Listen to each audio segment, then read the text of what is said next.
Hey everybody, this week I wanted to talk about drone photography again. Now, not the traditional type that we talked about. Now, you know that I've talked about drones being held and walked through places using their stabilization on it. But let's talk about drone photography. Now, there's multiple types of drone equipment, right? You have the traditional things that most people are familiar with, a small camera mounted to the front of a drone, but you have bigger ones that actually can handle a normal photography camera attached to the belly with a control of some kind, either a cable going down to the camera to control it from the drone or some wireless connection through it. And it will manipulate the camera to move a regular full-sized camera around.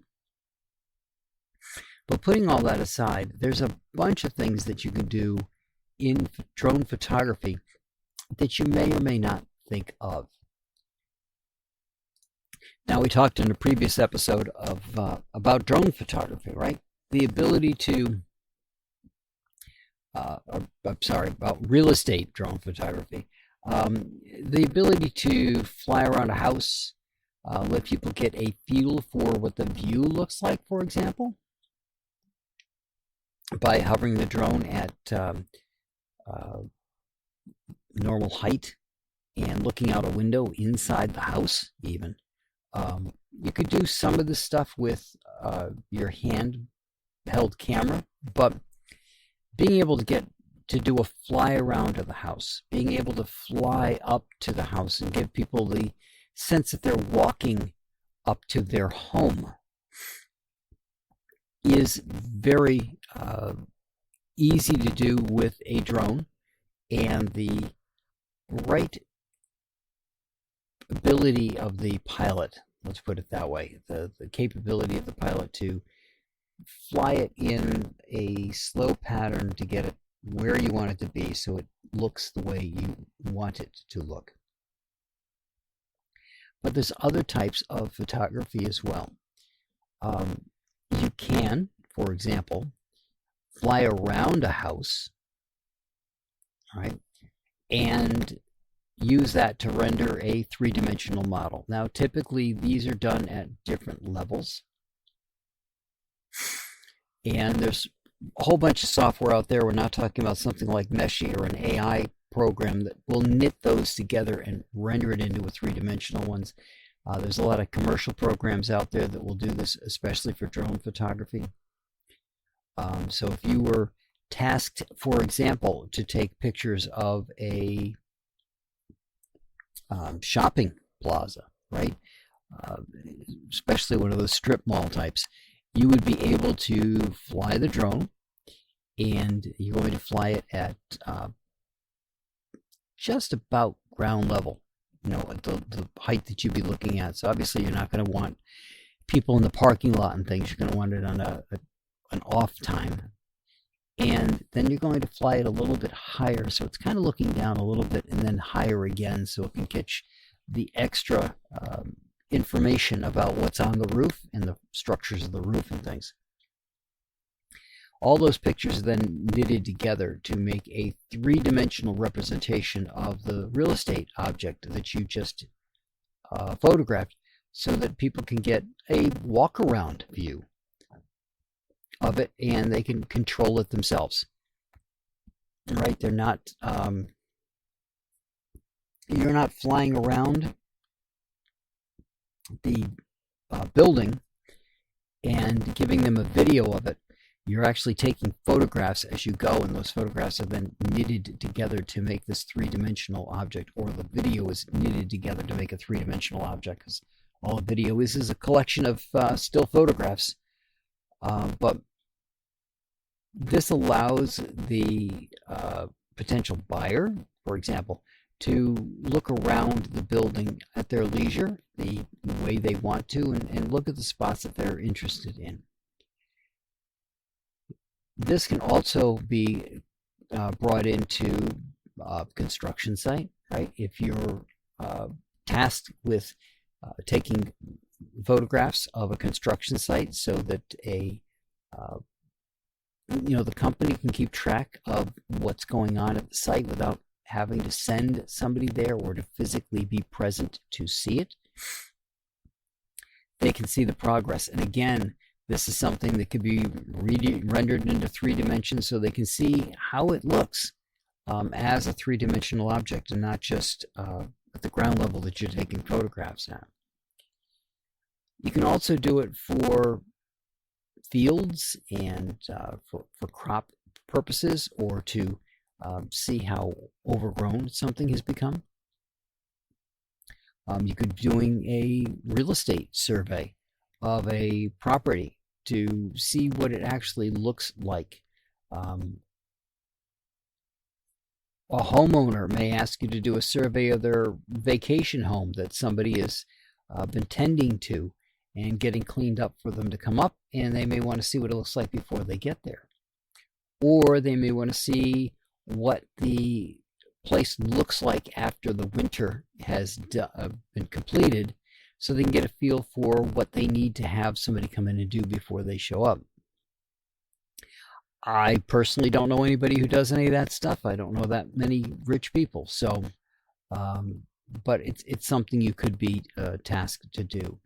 You could fly over to get photographs, again, flying a pattern, not just a single flyover, but just like the rest of the stuff we're talking about, patterns, flying a pattern for the Forestry Service to get a feel for what do we really need to get in there and take care of for shrubbery, for example, or dead trees. So you think about before the leaves are back on the trees, flying back and forth over an area to give people a reference point for where the dead trees are. I do that with my own property. I have 13 acres, and by flying the drone and letting it fly on that pattern, pointed down, taking photographs, which can then be knitted together. But for me, the more important thing is just running through that video to see where the trees are. Now, the advantage of having that put together into a structure is it basically gives you a map, right? If you're just watching the video and saying, oh, there's a tree, where am I, right? Where is that tree in relationship to, for example, the house? But by doing a flyover the entire and having those pictures knitted together using an orthogonal program, it will allow you to have a quick reference of where things are that you need to take care of out in your yard, for example, or to have somebody come in and take care of, or where the dead trees are. Is there a lightning struck tree, whatever there is in the yard? So that's another type of drone photography you could be involved in. So there's a lot of different types of things you can do with the drone that aren't just doing those cinematographic shots, right? Doing those kind of routines as practice will help you no matter what you do with your drone, but you won't be doing a movie shot, right? You're going to be doing a very technical shot. There's also the flying over roofs to see where there could be issues with the roof or potential problems with the roof. And then there's the thermal ones. And I don't really see a lot of people talking about these. I've seen them talk about some of the roof stuff, and they kind of touch on this with the roof, but they don't really do much. And that is, if you've got a drone with a thermal camera, right, you can fly around a building in the summer and find the cool spots. Where is the air conditioning, if the building's air conditioned, leaching out? Where could we put some more insulation in to protect that?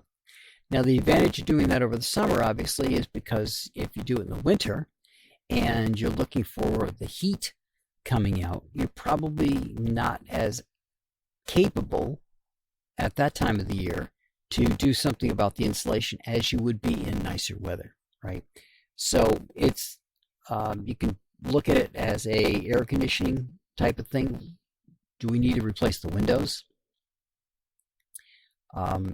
Again, you want to know that a little bit more now than in the winter. Otherwise, you're just going to have to wait till the winter's over. But it allows you to get that thermal view of the building and create a model of where the issues could be for both heating and cooling leaks. So I just wanted to give you guys, talk a little bit more about drones. We haven't done that as much on this channel in the past, but I've done drone photography as a real estate photographer, and kind of in a different pattern than what I was describing. So unlike where you might have a house and you might want to see what the view looks like from the house, with a business commercial property, it was less about what was around the commercial property, which I thought would be a cool thing to know that, right down the street is some place to eat, because if you're going to use it for office space, that makes it convenient. But it was more distance views of where the building was in relationship to just everything, and not so much the what was around the building, but what the area really looked like. It was based off of something that Google had done, so we were doing something similar, and that was like going a quarter mile out from the building and photographing aiming the drone at the building and letting the building be seen, and taking some video, flying along one edge or taking photographs that way. It was, like I said, a very different type of photography. Again, always when you're dealing with a client, make sure that you're both speaking the same language when it comes to photographs. For example, if you're talking about taking photographs from the building, what does that mean? Are you making the building the center? Or are you using the building as the center and then showing the pattern of things that are around it? But again, different drone photography options that are available out there. Just look around and see what you got, and be creative. I mean, it's quite possible that certain places like the Forestry Service might not think about using your services, but they may not think about them being available even, especially if they don't have their own gear. And let's face it, a lot of the government agencies don't necessarily have their own gear.